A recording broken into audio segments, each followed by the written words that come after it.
Hey everyone, hope you're doing great. I'm Nerdis, a web designer, and I'm glad you're watching this video. In this video, we're going to learn a super easy way to install Elementor plugin on your WordPress website. This will let you build a website in 2024 really quickly and easily without any coding at all. Elementor is a plugin, so we'll go to the plugin section and click add new plugin. Then search for Elementor and click on install now to get it up and running.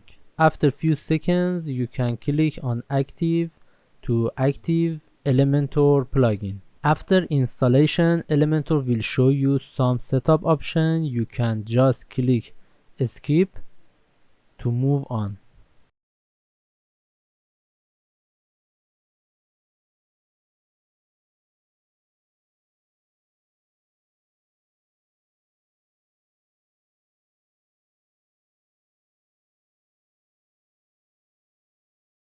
Okay, now the Elementor is successfully installed on my WordPress website. Thanks for watching this video.